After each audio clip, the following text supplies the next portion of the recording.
All right, let's talk about some radicals and some fractions in them. So say, for instance, we have the square root of 5 over 9. Remember that a fraction is just two numbers put together, so that radical actually goes to both. And you're going to break it apart and give the numerator its own square root and give the denominator its own square root.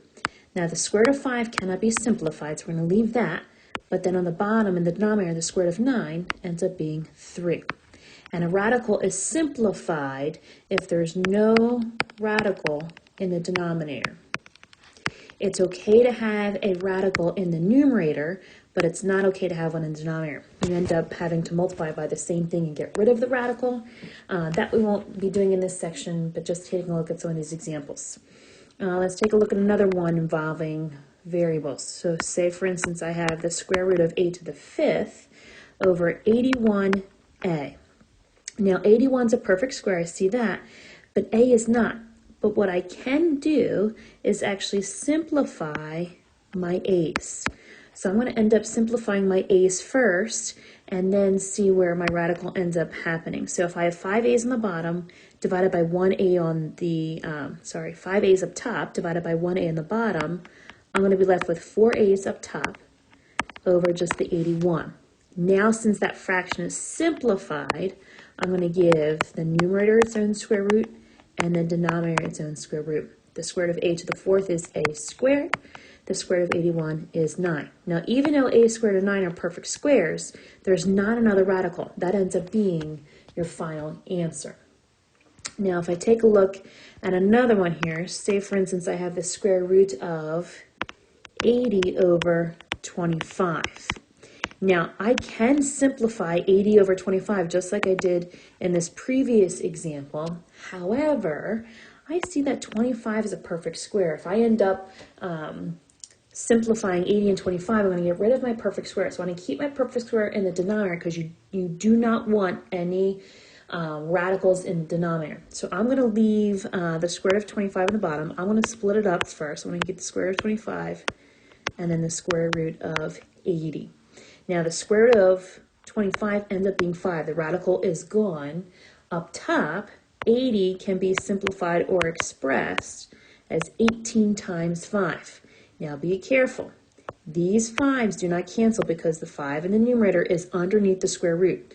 So I'm going to take the square root of 16, which ends up being 4, and then there is the square root of 5 still left up top over 5.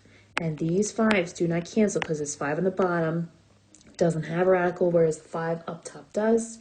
This ends up being your final answer. All right, here's another one. Say, for instance, I have the square root of 4 x to the 5th over 9. All right, so I'm going to split it apart because 4 and 9 can't simplify anyway. Both of those are perfect squares. So I have the square root of 4, x to the 5th over the square root of 9. Square root of 4 is a perfect square. And remember that with the odd exponents, x to the 5th can be expressed as the highest even, and that I can express it as the square root of x to the 4th times x over the square root of 9. All right, so all three of these are perfect squares. So the square root of 4 is 2. Square root of x to the 4th is x squared. I'm still left with one radical in the in the numerator, underneath the radical, and then the square root of 9 is 3. That becomes the final answer. There was just a couple others that I want to do with you too.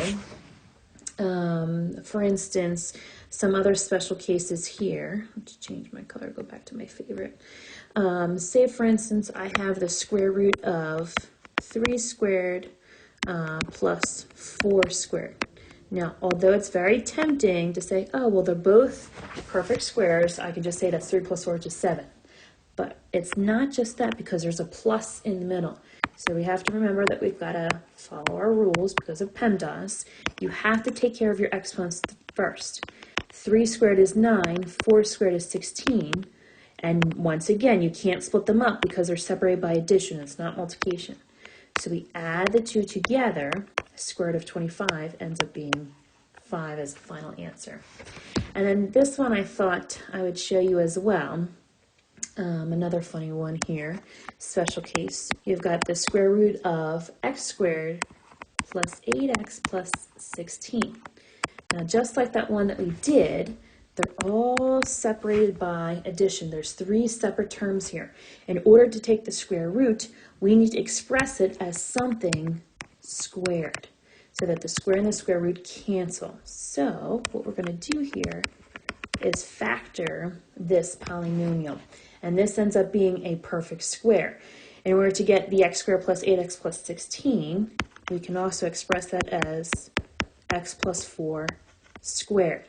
List the factors of 16, 1 and 16, 2 and 8, 4 and 4.